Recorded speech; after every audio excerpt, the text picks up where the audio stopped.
Você já sentiu inveja ou foi alvo dela? Ou talvez já se perguntou se é possível algo bom sair de uma situação terrível? A história de José, que encontramos lá no livro de Gênesis, nos mostra exatamente isso. É uma jornada incrível sobre traição, perdão e, acima de tudo, a mão soberana de Deus transformando o mal em bem. Ele tinha 12 filhos, mas um deles, José, era o seu favorito. Tudo começa com uma família grande, a de Jacó. Jacó até deu a ele uma túnica especial, toda colorida, o que só aumentou o ciúme dos outros irmãos. Para piorar, José teve uns sonhos que basicamente diziam que um dia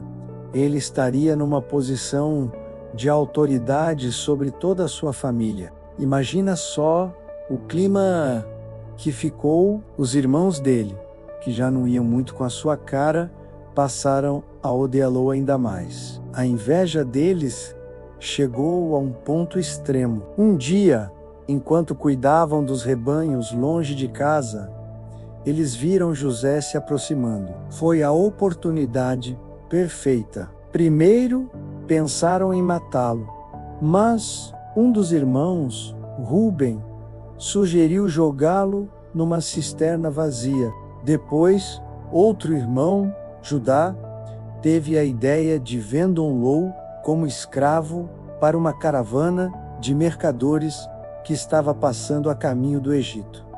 E foi isso que fizeram. Pegaram a túnica colorida de José, mancharam com o sangue de um animal e levaram para o pai, Jacó, dizendo que uma fera o tinha matado. Jacó ficou arrasado, chorando por seu filho amado por muitos e muitos dias. Enquanto isso, no Egito, José foi vendido para Potifar, um oficial do faraó. E aqui vemos algo maravilhoso, mesmo como escravo, longe de casa e da família. A Bíblia diz que o Senhor estava com José, tudo o que ele fazia prosperava. Potifar percebeu isso e colocou José como administrador de toda a sua casa. Ele confiava plenamente em José, mas os problemas não acabaram. A esposa de Potifar tentou seduzir José várias vezes, mas ele, fiel a Deus e ao seu Senhor, sempre recusou. Um dia, ela o agarrou e, na fuga, ele deixou o seu manto para trás, revoltada com a rejeição. Ela o acusou, falsamente, de tentar atacá-la. Potifar acreditou na esposa e, furioso, mandou José para a prisão. Pense na injustiça. Vendido pelos irmãos, agora preso por um crime que não cometeu. Seria o fim da linha, certo? Mas não para Deus. Na prisão, novamente, lemos que o Senhor estava com José. Ele ganhou a confiança do carcereiro, que o colocou como responsável por todos os outros prisioneiros.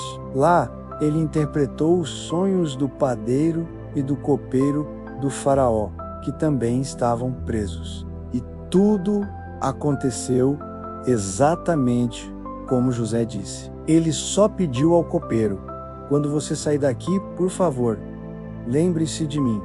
Mas o copeiro esqueceu. 2 anos se passaram com José ainda na prisão. Até que um dia, o próprio faraó teve 2 sonhos perturbadores que ninguém no Egito conseguia interpretar. Foi aí que o copeiro finalmente se lembrou do jovem hebreu na prisão que interpretava sonhos. José foi chamado às pressas perante o faraó. Com humildade, José disse que a interpretação não vinha dele, mas de Deus. Ele explicou que os sonhos significavam 7 anos de grande fartura, seguidos por 7 anos de uma fome terrível que consumiria toda a terra. E não parou por aí. Ele aconselhou o faraó a nomear um homem sábio para armazenar alimentos durante os anos bons e assim salvar o Egito da fome. Faraó ficou tão impressionado com a sabedoria de José que disse: será que podemos achar alguém como este homem, em quem está o Espírito de Deus? E nomeou José, o ex-escravo, o ex-prisioneiro, como governador de todo o Egito.